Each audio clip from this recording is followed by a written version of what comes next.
What's going on? My name's Jay, and today I'm going to give you a few tips to think about when setting up lighting for your videos, and I'm going to show you a simple one light setup that's perfect for small spaces like this one. Let's take a look. If you were to ask me what my biggest struggle has been when it comes to making videos, especially indoors, it would have to be lighting. And that's unfortunate because lighting is actually super important in videos. In fact, next to audio, it's probably the most important factor when it comes to making high quality films and documentaries and even YouTube videos like this one. I've got some tips that are gonna help you start making better quality videos starting right now. Oh, and also later I'm gonna show you my single light setup that I found that's perfect for this little tiny studio space. All right, let's get started. All right, my first tip for you is actually a do not, just stop. If you're using the overhead lighting in your room to make your videos, stop it. It's not doing you any favors. And I know this because I used to do that. I used to use the overhead light in this room in order to light my videos, and there were a couple issues with that. One, it kind of painted the entire area with the same color, so my skin tone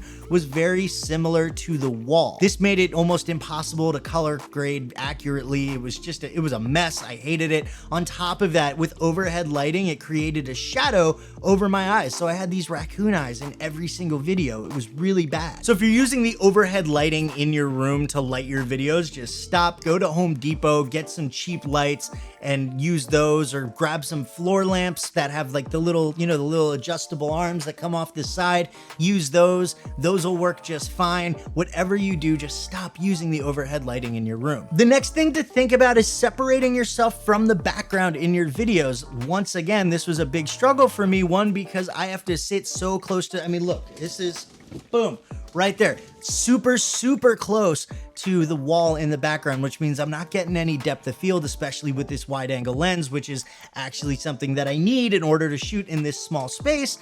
It's just, I can't do it in camera. I have to use lighting in order to separate myself from the background, and you should be doing the same thing. So one of the ways that I use lighting is to get more light on my face and less light on the background. That way there's a difference between the wall color and my skin tone. Also, it helps me pop out a little bit more so I'm not blending in as much. My third tip is to think about the shadows. Now, there's a couple different directions I can go with this, so why not? I'll go through both. First of all, let's talk about minimizing the unnecessary shadows. For instance, stop using the overhead lighting so you don't get the raccoon eyes. Also, you want to minimize any shadows in the background. This was a big problem I had before because I didn't have proper lighting. So no matter where I set up the camera, no matter where I set up the lighting, I was getting some pretty nasty shadows in the back, and it was really distracting throughout the video. So what I did was I made sure I positioned my lighting on my face in a way that it wasn't going to cast a horrible shadow in the background. I'm also using some additional lights as wall washers to help minimize any additional shadows that may occur because of the stuff that's in this room. Now, the other way to think about shadows is how you're going to use them strategically to get the look that you want. For instance, let's say this was a super serious video that was kind of supposed to be dark and moody. I could do a kind of lighting setup where I just had a light shining on half my face and this side of my face was completely dark, or I could have a light directly overhead and kind of cast a shadow over the rest of my face, and it would give me this nice menacing, dark, kind of sullen and downtrodden look, and that would be good. But this is more of a tutorial. This is educational. So I want to have a little bit of shadow to give myself more definition, but I don't want it to be so extreme that it's distracting you from the information that I'm giving. So the key here is to find a lighting setup that gives you the shadows that you want while minimizing the shadows that you don't. The next thing you need to think about is kind of striking a balance between the brightness of the lights and the ISO in your camera. Now, everybody talks about trying to shoot at an ISO level in your camera that's as low as possible so you can minimize background noise, and that is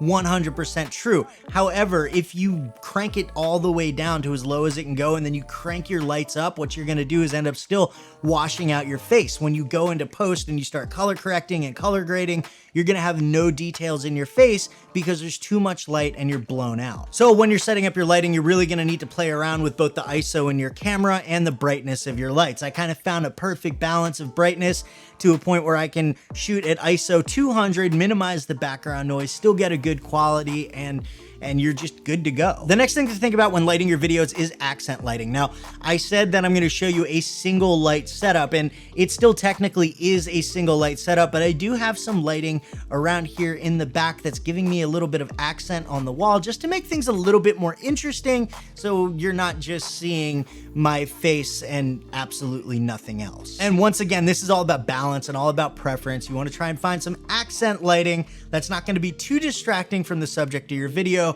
but still going to make the video a little bit more visually stimulating. All right, now that those tips are out of the way, let's take a look at my single light setup that I use here in the studio. This is perfect for small spaces just like this one. It does everything I talked about. We've got some accent lighting. We've got good lighting on my face. We're not using the overhead lighting in the room. We've got minimal shadows. We've got all the shadows that we want here.